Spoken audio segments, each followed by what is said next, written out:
El Buda de la risa, la leyenda de Budai, tercera parte. En uno de sus tantos viajes mentales, cuando Budai lanzaba al vuelo, semejantes a golondrinas o semillas aladas, sus díscolas reflexiones, a diferencia de la mujer que padecía por pensar, el viajero del saco de tela gozaba de sus descubrimientos. Por ejemplo, el de que la nuca humana envejece menos que la frente y la punta de la lengua más que su raíz. ¿Por qué? Le preguntó un viajero comerciante en una posada. Bebían un té de 2 años con ralladura de jengibre. Las pequeñas tazas calentaban sus manos. Afuera el viento chocaba contra sí mismo en las montañas. Debe ser, suspiró el comerciante, porque llevamos la nuca generalmente protegida y usamos una y otra vez la punta de la lengua para detectar un sabor o una temperatura, ¿no crees? La frente es la proa, sonrió Budai, y la nuca la popa, en la nave de nuestra cabeza. La vida que empujamos se arruga y nos arruga como el barco al agua, mientras que desde la popa de la nuca baja el ancla del reposo hacia el limo de la profundidad.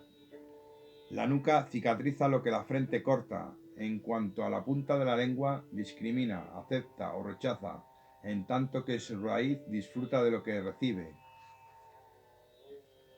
El viejo comerciante halló sorprendente la idea de Budai y poniéndose en pie inclinó su cabeza ante él para que, revelase cuántos años de diferencia había entre su frente y su nuca. A ver, rió el hombre del saco de tela. Tu caso es extraño, amigo mío. ¿Extraño? Dijo el comerciante angustiado. ¿Por qué es extraño? Tu frente parece la de un niño y en cambio tu nuca es la de un anciano. ¿Y eso es bueno? Inmejorable, respondió Budai. Es mejor tener la inocencia delante y la culpa detrás que al revés. Emocionado, el viejo quiso saber cómo había adivinado que en algún lugar de su pasado había más de una culpa agazapada.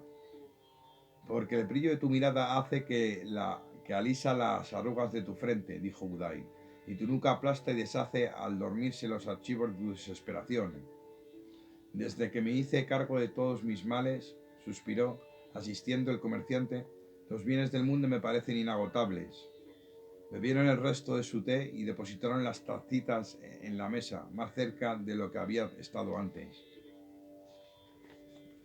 El viejo comerciante quiso pagar de algún modo a Budai el momento de felicidad que le había deparado aquella conversación. ¿Qué vendes?, le preguntó el hombre del saco de tela.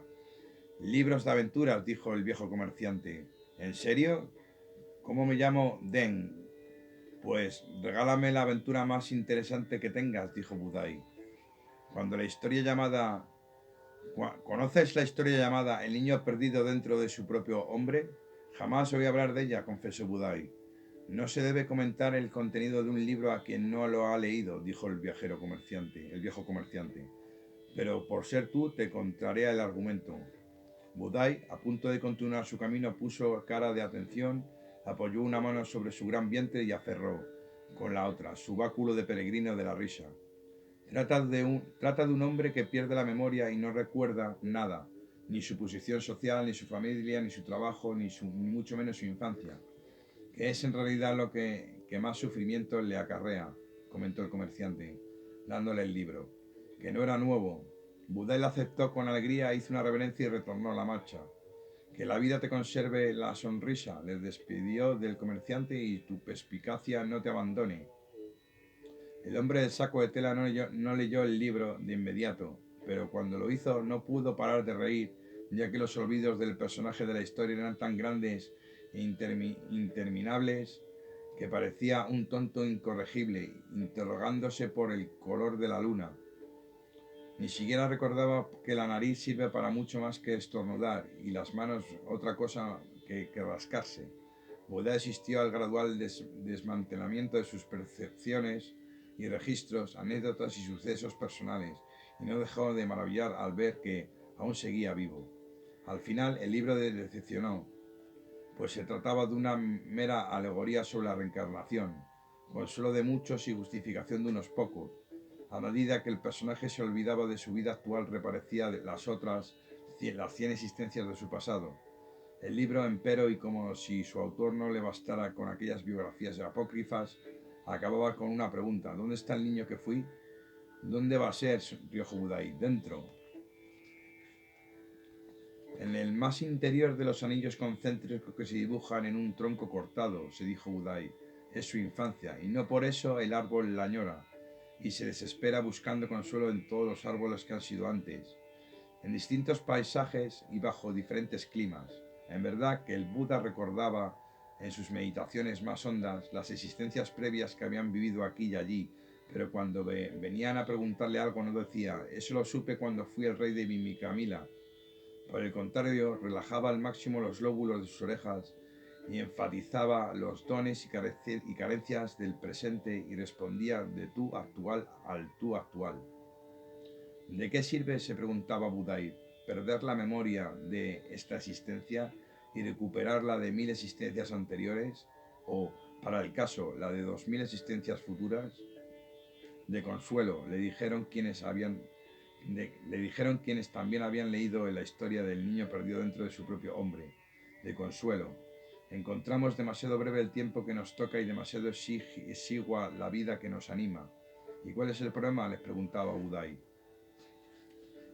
Esa brevedad incita a nuestra imaginación y a compensarnos, le decían. Soñamos lo que nos falta mientras experimentamos lo que nos abandona. ¿Y cuál es el problema?, insistía Budai. ¿Crees que no hay ningún problema? Lo que hay son muchos velos de sombra sobre un único cuerpo de luz, sonría Budai. Un montón de cenizas sobre la ascua de la risa. Soplad sobre el opaco y os revelará lo que brilla. Respirad hondo y ved como soberbia en la superficie. El hombre del saco de tela volvió a alejarse después de sembrar a su paso una ristra de alegres respuestas. Qué pena que se vaya tras el goce que nos ha deparado esta presencia, dijo uno. Siempre está llegando, dijo un niño, dispuesto a soplar sobre el débil fuego alrededor del cual había oído el viajero. La diferencia entre partir y llegar, solía explicar Budai a quien le preguntaba por qué viajaba tanto y sin rumbo previsto, consiste en que al partir nos restamos y al llegar nos sumamos, con el agregado de que al no ser los seres humanos números, nunca sabemos con exactitud cuándo llegamos y cuándo partimos. A veces nos sumamos alejándonos de los demás y con frecuencia nos restamos en compañía de otros. Explícate mejor, le decían, peregrino de la paradoja, príncipe de lo dudoso o incierto. Es muy simple, recapitulaba Budai, frotándose la barriga.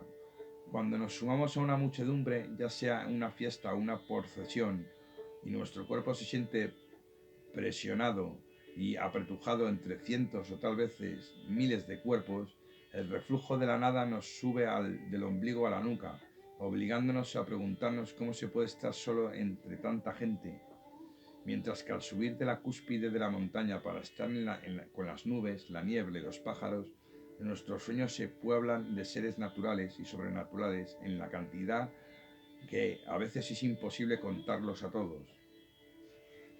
Y le insistían, que podemos sentirnos acompañados cuando estamos en la más alejada de las soledades y al revés, tristemente solos en medio de los demás.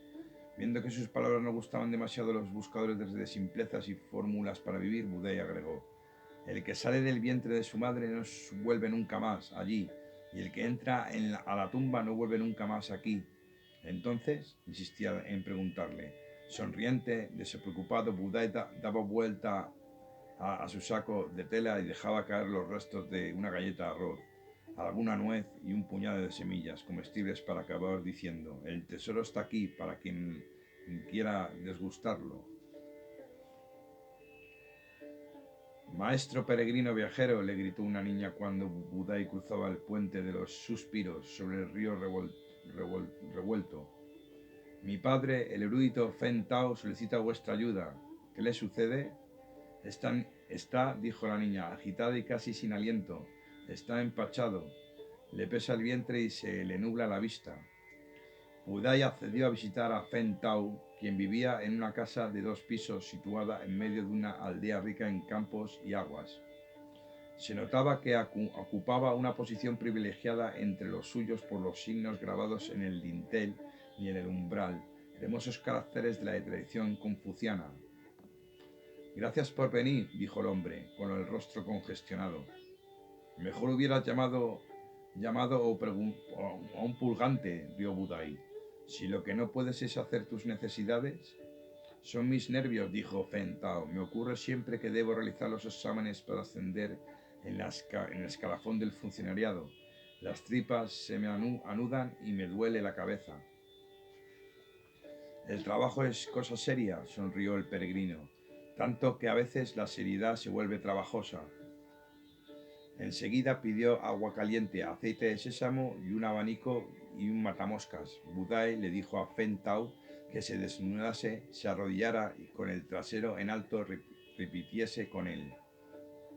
Sombras de las letras muertas, citas de los clásicos, cláusulas de la justicia, venid a la luz. Los pedos del funcionario comenzaron a salir primero finos, casi inaudibles, hasta que el agua caliente y el aceite que Budai le introdujo por detrás removieron el tapón, momento en el cual sus ventosidades sonaron como truenos, semejantes a reclamos de difuntos, rebuznos de sacerdotes y quejas de profesores. Agolpados a la entrada de la casa de Fen Tao, sus vecinos no paraban de reír.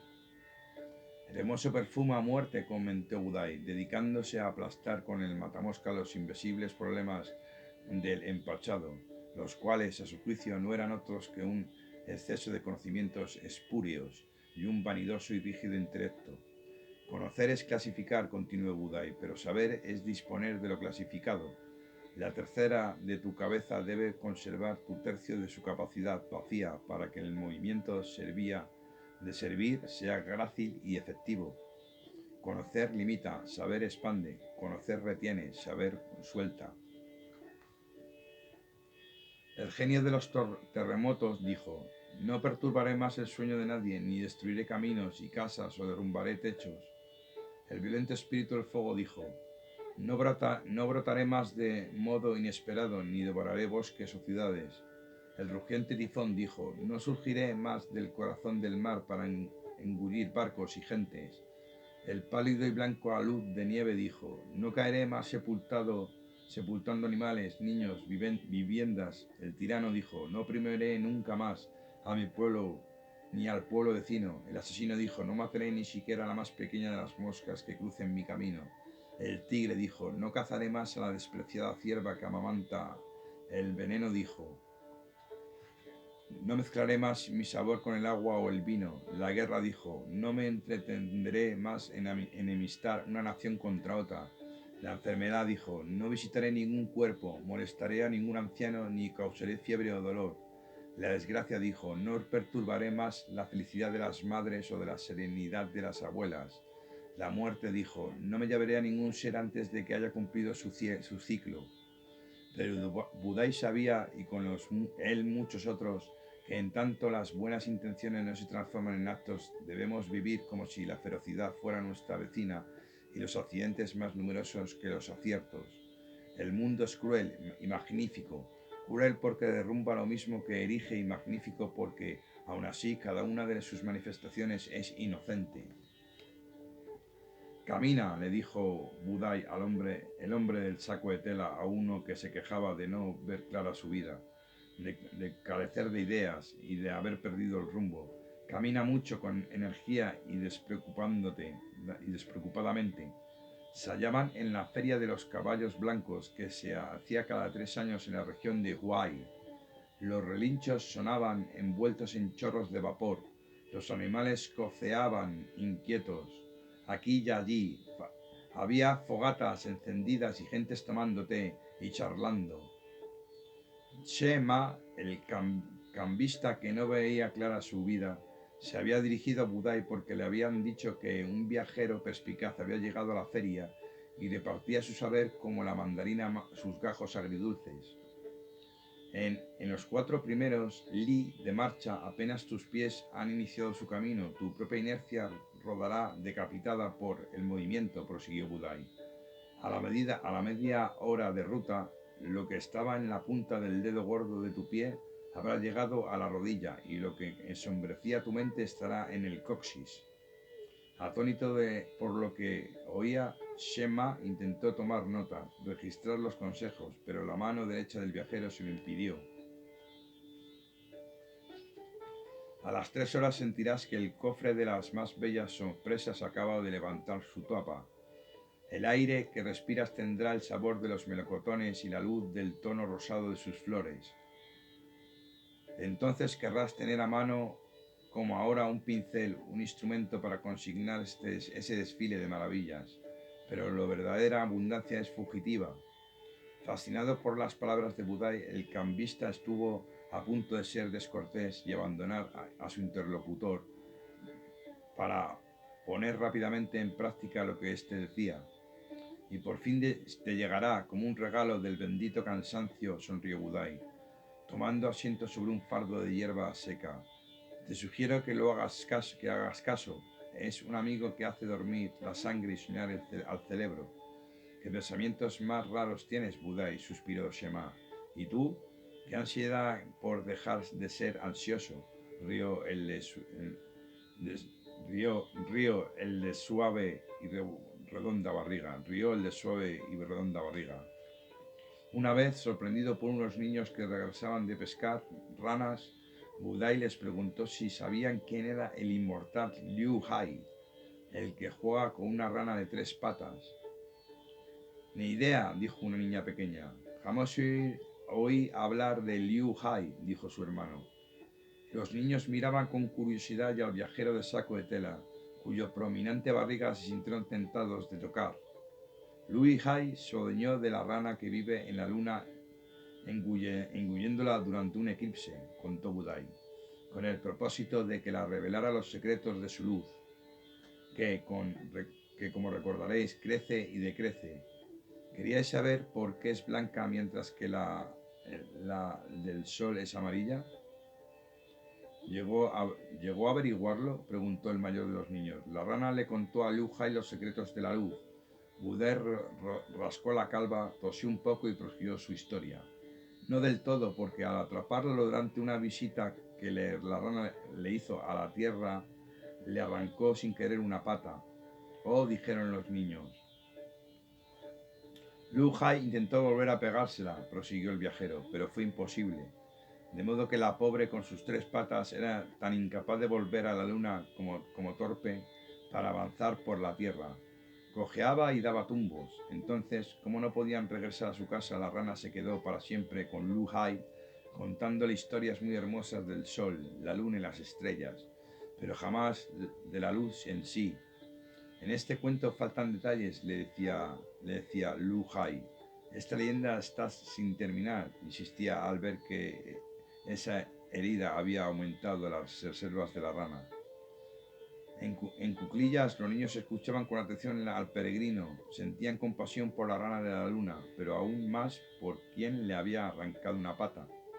Desde esa época ninguna rana se dejaba atrapar con facilidad, ocupadas como están por turnos en reemplazar a su compañera coja, que acabó por decirle a su captor: lo que ha sido roto por curiosidad no puede repararse con atención. Lo que quiebra al tocar difícilmente se compone al acariciar. ¿Y a ti qué es lo que más te hace reír?, le preguntaron a Budai en una ocasión acerca del puerto de Taiyan. Caminar con las sandalias invertidas, la derecha en el pie izquierdo y al revés, sonrió el vagabundo. El hecho de que al revés de las cosas nimias sea aceptado, mientras que el de las cosas grandes no apene, eso me hace reír. Lo miraron marineros estibadores como si fuera la encarnación misma del dragón del clima, una nube gris en forma de hombre. ¿Y por qué nos hace reír que las cosas se inviertan?, indagó uno de los que rodeaban a Budai. Porque conociendo el hábito del orden, respondió, un pequeño desarreglo en su estructura provisorio y fugaz nos permite descansar de su pretensión de ley. Antes de que pudieran terminar de digerir esas palabras, antes aún de que los allí presentes pudiesen atreverse a preguntarle algo más, Budai se desnudó y volvió a vestir sus escasas ropas al revés, soltándoles un discurso incomprensible en el que el orden del lenguaje estaba tan deformado, que parecía el parlamento de un loco de otra raza, otro país. Lo curioso, lo sorprendente es que calzando los zapatos en el pie equivocado aún se pueda caminar, dijo el hombre del saco de tela. De pronto, al asumir una asimetría, al subvertir una costumbre, somos más libres sin que por eso dejemos de ser responsables. Eso es la risa. Debió de causarles a quien le oían una fuerte impresión, porque al sonar sus primeras carcajadas se toparon los oídos y torcieron el cuello como si les diese un calambre. ¿Acaso algo de vosotros quiere experimentar el toque mágico de mis plumas?, comentó Budai, extrayéndolas de su morral. La de pavo real tiene los terrestres colores de la gracia y la del águila el pardo de la alta montaña. A cada quien el remedio que en sus circunstancias reclaman.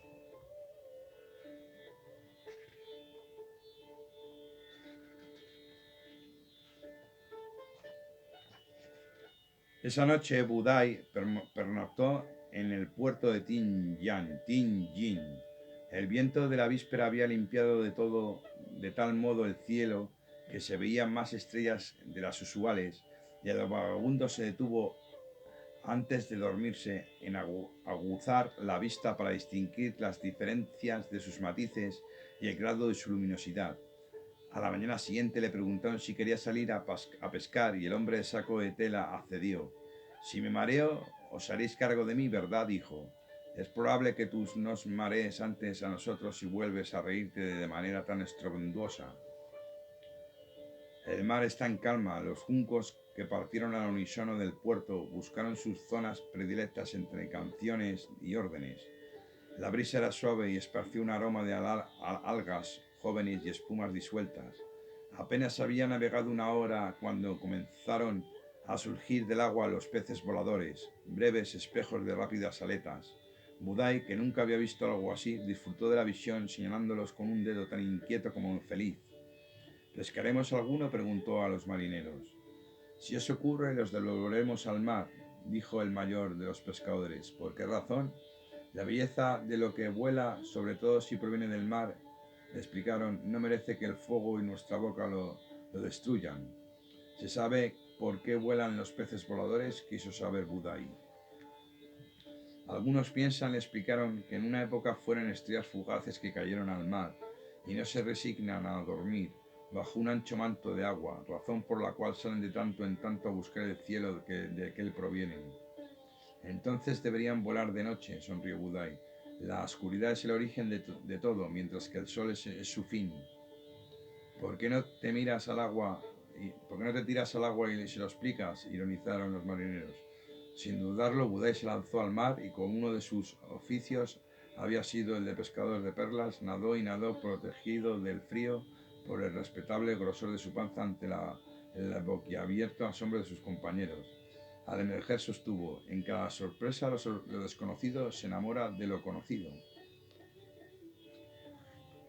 Lo cierto es que para Budai lo desconocido era una fuerza extraordinaria en la que había de confiar, como confía el ruiseñor en la sombra a la que va para desatar su canto. Después toda la noche era más grande que el día y él había caminado más bajo la luz de la luna en verano que durante los soleados días invernales.